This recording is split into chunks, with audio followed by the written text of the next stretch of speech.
اگر غداری کا عمل اسکل میں شمار ہوتا ہے تو ایسے اسکل حاصل کرنے پر میں 1 کروڑ مرتبہ نہیں، 1 ارب مرتبہ نہیں، خربوں مرتبہ لعنت بھیجتا ہوں۔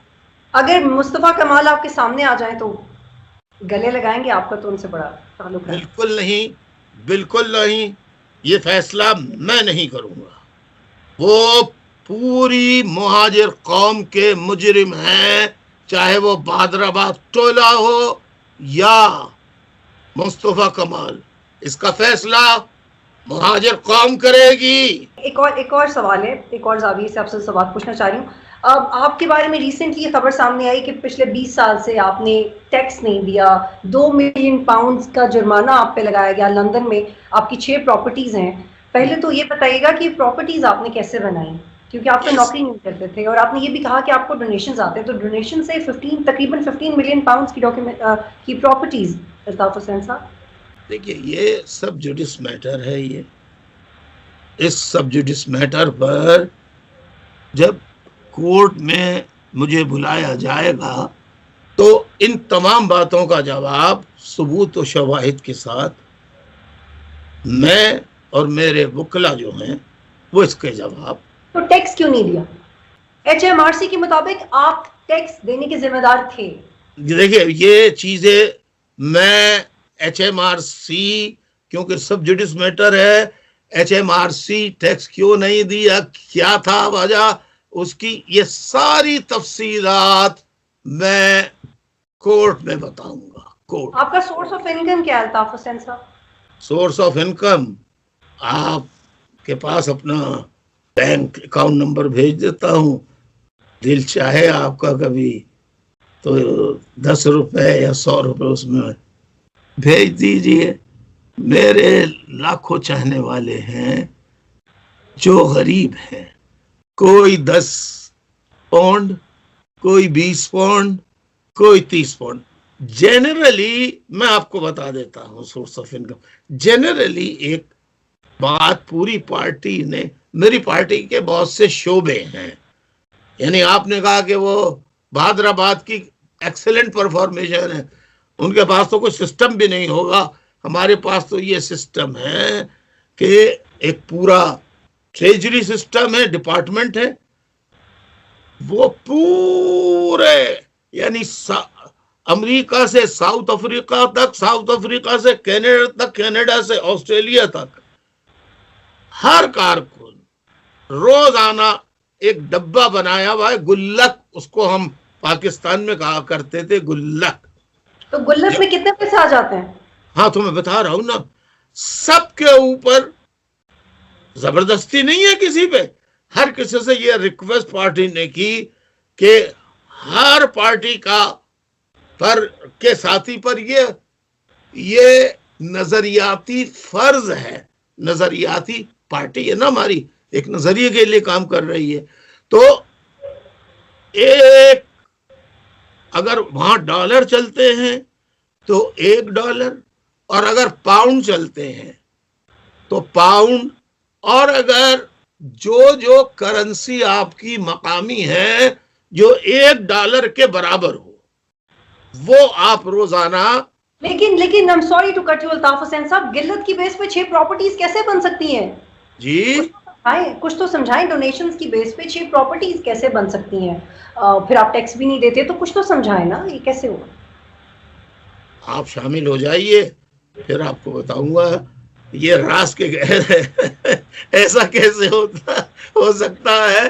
یہ مجھ سے پوچھنے سے زیادہ بہتر ہے کہ اس کا بہتر جواب ملک ریاض صاحب دے سکتے ہیں، ان سے پوچھیے کہ پورا پاکستان انہوں نے کیسے خرید لیا۔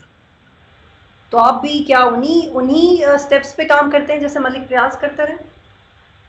کاش کیا وہ رہنما ہیں آپ کے کہ پیسہ کیسے بنایا؟ خدا وہ اسکل مجھے نہ دے جو طریقے میں ناجائز پیسہ ہو یا حرام ہو، ہر وہ پیسہ میں یعنی کہ آپ کا سورس آف انکم صرف ڈونیشنز ہیں؟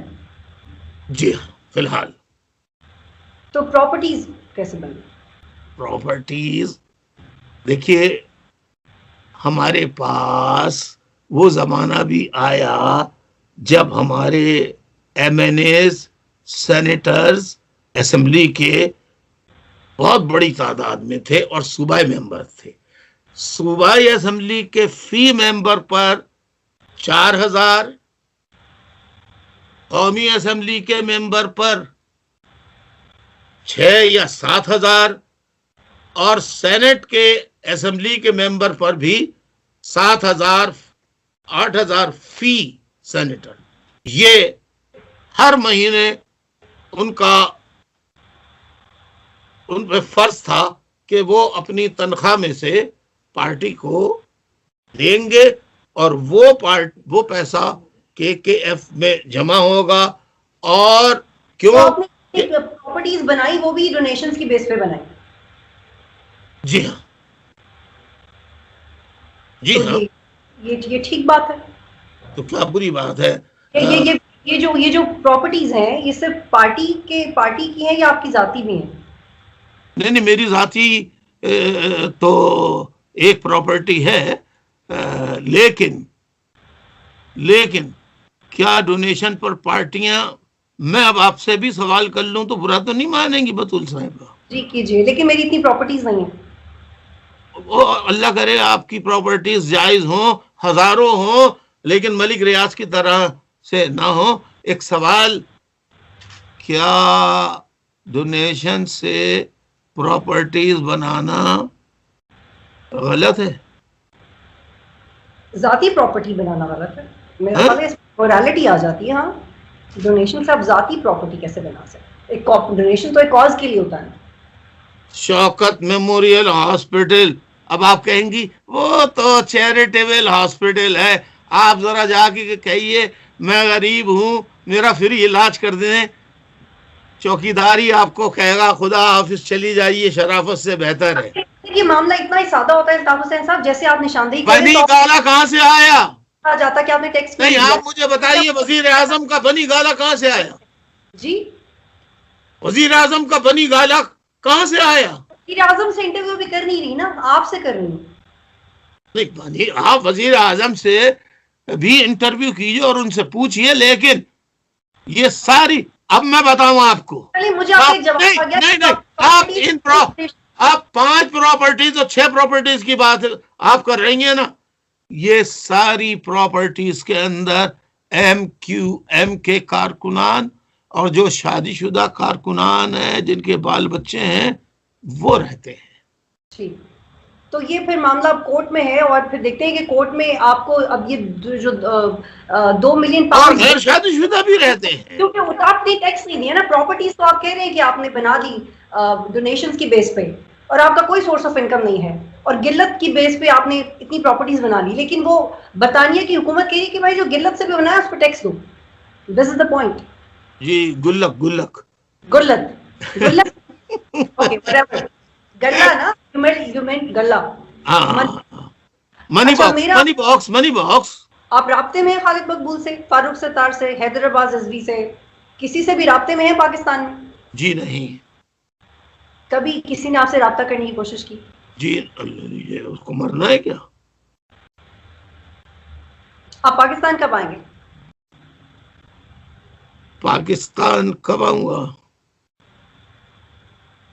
دعا کیجئے کہ پاکستان قائم رہے.